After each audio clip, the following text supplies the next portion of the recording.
मेरे प्यारे दोस्तों, मेरे पास किडनी पेशेंट के समाचार आए थे और उसको किडनी से रिलेटिव कुछ एक्सरसाइज चाहिए। बंधुओं, मैं आप लोगों को ये बताना चाहता हूँ कि किडनी का हमारे बॉडी पार्ट्स के अंदर कितना महत्व है, आप सब अच्छी तरह से जानते हैं। पूरे बॉडी के अंदर जो खून को फिल्टर करने का काम और उसका पूरा सर्कुलेशन जो होता है, उसमें किडनी का बहुत बड़ा महत्व है या किडनी की अहम भूमिका रहती है। और हमारी किडनी अच्छी तरह से काम कर रही है या नहीं कर रही है, अगर सामान्य तरह से अगर हमको इसकी परीक्षा लेनी है या हम खुद अपनी किडनी की पहचान करना चाहते हैं, तो एक सामान्य सा मैं आपको फॉर्मूला बताता हूँ कि आप जब टॉयलेट जाते हैं, पेशाब के लिए जाते हैं, उस समय आप यह देखिए कि आपके पेशाब का रंग कैसा है। अगर बहुत ज़्यादा पीलापन लिए हुए हैं, इसका मतलब आपकी किडनी पर बहुत ज़्यादा लोड पड़ रहा है और वो किडनी का फंक्शन डैमेज हो सकता है। इसके लिए आप पानी का बहुत ज़्यादा प्रयोग करें। और यदि हमारे पेशाब का कलर एकदम लाइट क्रीम कलर का है, इसका मतलब हमारी किडनी बहुत अच्छी तरह से काम कर रही है। तो किडनी से रिलेटिव कुछ एक्सरसाइज मैं आपको बता रहा हूँ, आप देखिए कि कौन कौन सी एक्सरसाइज इसके लिए उपयुक्त रह सकती है। तो आइए हम उसको प्रारंभ करते हैं। सर्वप्रथम आप सहज जिस आसन में बैठ सकते हैं उस आसन में बैठिए। उसके पश्चात आप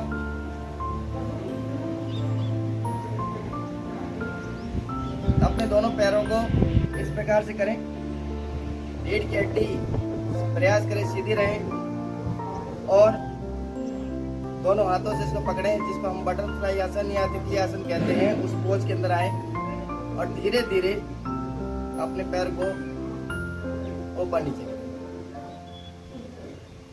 बटरफ्लाई आसन आप तेजी से भी कर सकते हैं, यह आपके ऊपर डिपेंड है, आपके शारीरिक पोस्चर के ऊपर या आपके शारीरिक स्थिति कैसी है उसके ऊपर डिपेंड करता है। तो आप इस प्रकार से और स्पीड से भी आप कर सकते हैं। उसके पश्चात दूसरा, इसी पोज के अंदर आप धीरे धीरे नीचे झुकने का प्रयास करें, जितना आप झुक सकते हैं।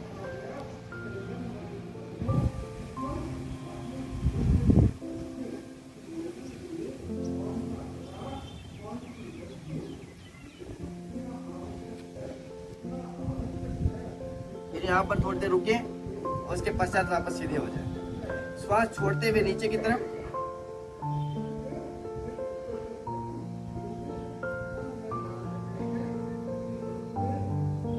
श्वास लेते हुए वापस ऊपर की तरफ। आप इस प्रकार से कर सकते हैं। उसके पश्चात सामान्य आसन है जो सारे आप जानते हैं अच्छी तरह से। अपने दोनों पैरों को सीधा करें, उसके पश्चात एक पैर को फोल्ड करके थोड़ा थोड़ा इसको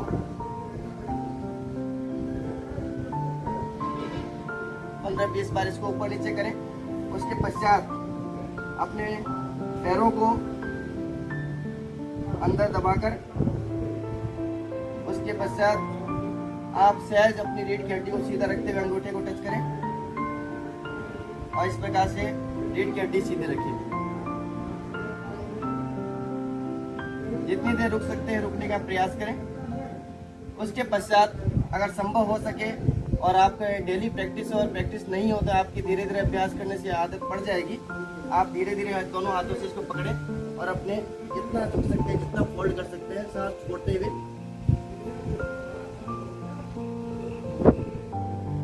फिर धीरे धीरे सीधा हो। इसी प्रकार से आपको दूसरी तरफ करना है। अपने पैरों को यहाँ पर सीधा, पहले अंगूठे को टच करके रीढ़ की हड्डी एकदम सीधी।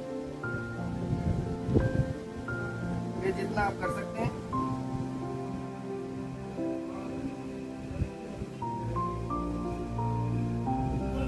थर्ड, इसी प्रकार से धीरे धीरे अंगूठे को दोनों पैरों को एक साथ में और रीढ़ की हड्डी सीधी। उसके पश्चात आप धीरे धीरे हाथों से इसको पकड़ने के पश्चात जितना आप मूवमेंट कर सकते हैं, रीढ़ की हड्डी आप सीधी रखें, रुके। फिर उसके पश्चात नीचे जितना झुक सकते हैं,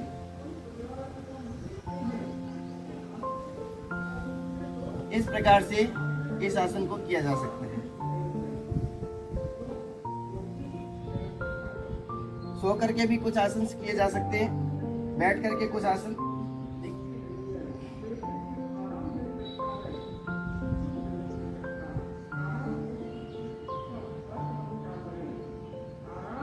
धीरे धीरे कमर को ऊपर जितना उठा सकते हैं, कमर सिर्फ कमर, रीढ़ की हड्डी यहाँ से चिपी हुई रहे, सिर्फ यहाँ का पार्ट थोड़ा सा उठाए, फिर नीचे।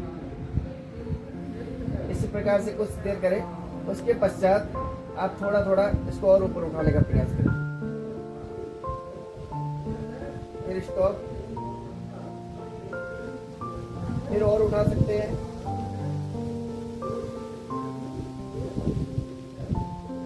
और अगर उठाने में तकलीफ हो तो आप हाथ का सपोर्ट भी दे सकते हैं।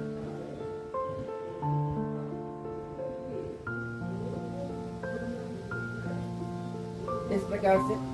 उसके पश्चात दूसरा आसन, आप अपने दोनों पैरों को फैला लें बाजुओं के हिसाब से। आप उसको धीरे धीरे फोल्ड करें।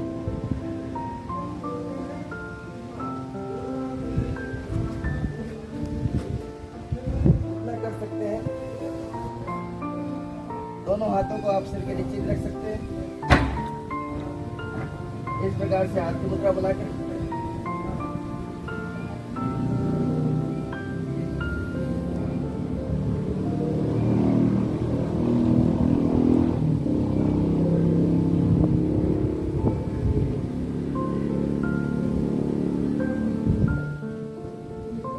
से आप दोनों तरफ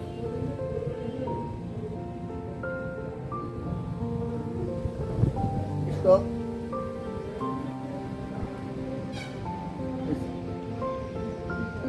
इस प्रकार से आप सो करके आसन कर सकते हैं। शशांक आसन इसके लिए बहुत अच्छा आसन है। आप वज्रासन के अंदर बैठ करके धीरे धीरे धीरे धीरे श्वास छोड़ते हुए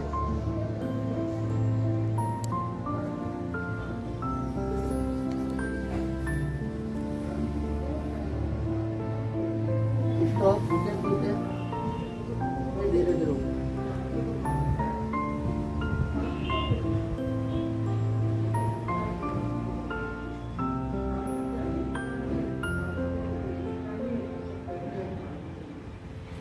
इस प्रकार से आप कर सकते हैं। अर्ध मत्स्यासन, आप अपने पैरों को इस प्रकार से रखें, दूसरे पैर को इसके ऊपर रखें, अपने हाथों को यहाँ रखें और इस हाथ को वापस बुला।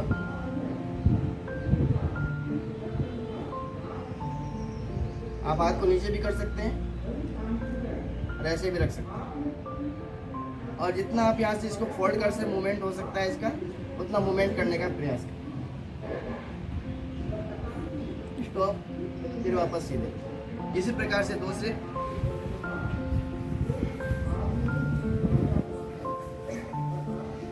जो राइट हैंड है, लेफ्ट हैंड को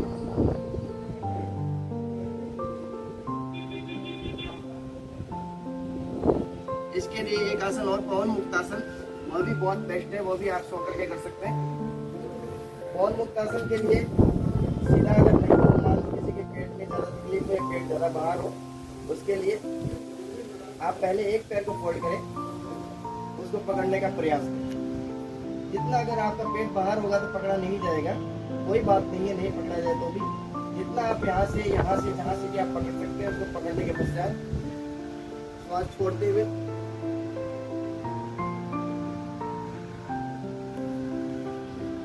इसी प्रकार से दूसरे पैर के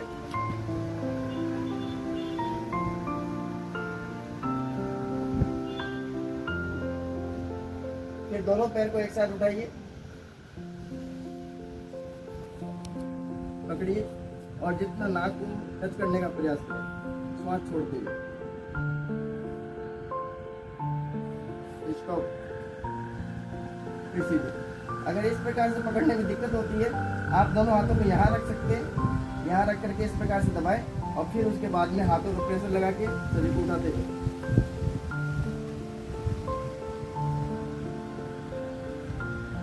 यह आसन इसके लिए बहुत अच्छे है, किडनी पेशेंट के लिए, अपने किडनी को स्वस्थ रखने के लिए।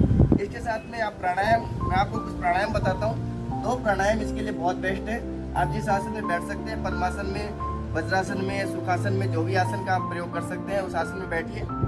उसके पश्चात एकदम रिलैक्स, पहले दीर्घ श्वास का प्रयोग करें, आराम से लंबे श्वास लें, धीरे धीरे उसको छोड़ें।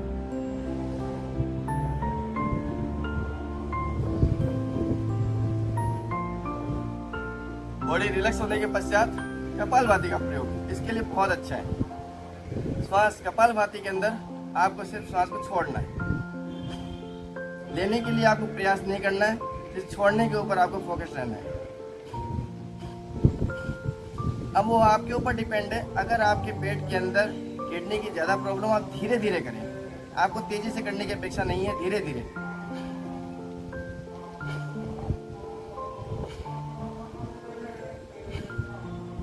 और अगर धीरे धीरे स्टंट अगर मजबूत हो जाते हैं, आपके अंदर के फंक्शन मजबूत होते हैं, आप इसकी स्पीड को बढ़ा सकते हैं। आप जितनी देर इसको कर सकते हैं, 30 बार, 40 बार, 30-30 के राउंड करें। 30 के अभी किया, फिर आप दीर्घ श्वास का प्रयोग करें 1 मिनट, फिर वापस 30 बार करें। इस प्रकार से स्टॉप कर करके आप कर सकते हैं। और उसके बाद दीर्घ श्वास का प्रयोग, एक अनुलोम विलोम का प्रयोग, जिसको हम नाड़ी शोधन क्रिया कहते हैं, उसका भी प्रयोग इसके लिए बहुत अच्छा है। नाड़ी शोधन क्रिया के अंदर ये हमारा दायां स्वर, ये हमारा बायां स्वर है। इसको बायां स्वर को चंद्र स्वर कहते हैं और दायां स्वर को सूर्य स्वर कहते हैं। तो उसके अंदर आपको क्या करना है, अपने दोनों इस अंगुलियों को यहाँ पर टच करना है और अंगूठों को यहाँ रखना है, इन दोनों अंगुलियों को यहाँ रखना है। अब आपको सबसे पहले चंद्र स्वर से आपको श्वास लेना है, चंद्र स्वर से। चंद्र स्वर हमारा बायां स्वर, इसे श्वास लें और दाएं स्वर को आप दबा के रखिए। जितनी लंबी श्वास आप ले सकते हैं ले। उसके पास कुंभक करें, अंदर रोक करके रखिए। फिर उसके पश्चात इस चंद्र स्वर को बंद करें और उसके बाद सूर्य स्वर को खोलते हुए धीरे धीरे श्वास को वापस छोड़ें। जितनी देर आपने लेने में लगाया उतनी देर आपको छोड़ने में लगाइए। आप काउंट करिए कि कितना सेकंड आपको लग रहा है। फिर वापस आप उसके पश्चात सूर्य स्वर से श्वास लीजिए, फिर स्टॉप, कुंभक करें और उसके पश्चात वापस चंद्र स्वर से छोड़ें। कुंभक आप अंदर भी कर सकते हैं। अंदर लेने के सांस लेने के पश्चात आप अंदर श्वास को रोक के रखें। उसके पश्चात वापस श्वास छोड़ने के बाद जितने सेकंड आप रुक सकते हैं रुकने का प्रयास करें।